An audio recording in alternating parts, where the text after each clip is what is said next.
Korean movies have become a global phenomenon as one of the major forces of the Korean wave. Films like Old Boy, The Wailing, and Train to Busan have introduced global audiences to Korean cinema and have almost become cult classics.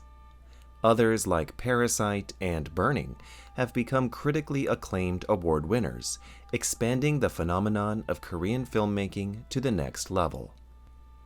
In 2026, a Korean historical film broke domestic records by attracting record numbers and becoming the highest-grossing film in South Korean cinematic history. The King's Warden, a film about the lesser-known Joseon King Danjong and his tragic story of betrayal and tenacity, resonated extremely well with Korean audiences. But who was he, and how did his life unfold? Today, let's answer the question of, why did The King's Warden do so well in Korea? King Danjong is perhaps one of the most tragic royal figures in Joseon Korea's history.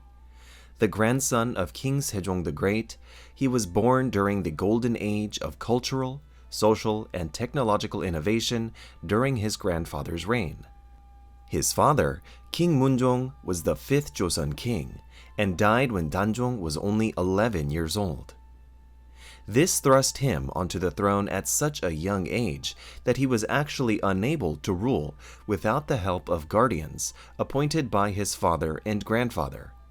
His uncle, Grand Prince Suyang, believed one of Danjong's guardians was attempting to organize a way to levy power amongst nobles against the royal family and monopolize political power. Sunyang went on to have all of Danjong's guardians executed and isolated King Danjong. Sunyang also exiled his own younger brother to Ganghwa Island and forced him to end his own life, ensuring there was no further challenges to royal legitimacy. While still on the throne, Danjong married Queen Jeongsun, but it was short-lived, as Sunyang forced his nephew King Danjong to abdicate in 1455. Sunyang declared himself the seventh Joseon king, Sejo, and forced his young nephew to the sidelines, but he still had no intentions of executing him. However, the 6 martyred ministers of King Danjong attempted to create a plot to assassinate King Sejo and restore King Danjong to the throne. This plot was discovered and King Sejo had all 6 of them executed. Fearing King Danjong would prove to be a reoccurring obstacle for him, King Sejo demoted Danjong back to a prince and had him exiled to Cheongryongpo in Gangwon-do. After only a few months, King Sejo ordered the execution of Danjong by methods differing on historical account. The annals of the Joseon dynasty during King Sejo states that he hung himself, while other historians believe that Sejo had him poisoned. Depending on the historical source, his body was abandoned at his residence or thrown into the Donggang River, while the king prohibited anyone from touching it.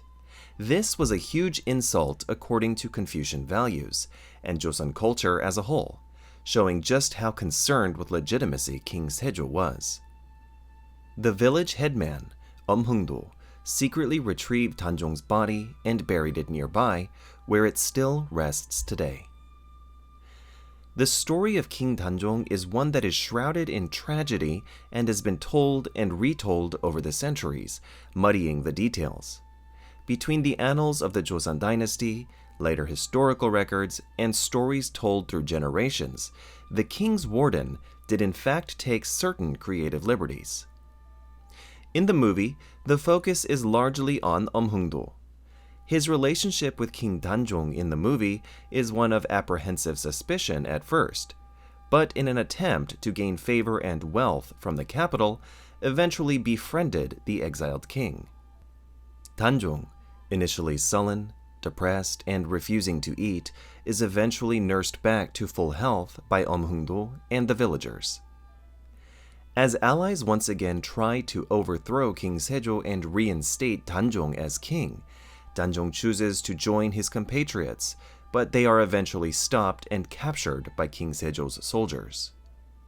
They are all sentenced to death by poison by royal decree, while Danjong refuses. He convinces Heung-do to kill him on his own terms, which ends up being strangulation by bowstring.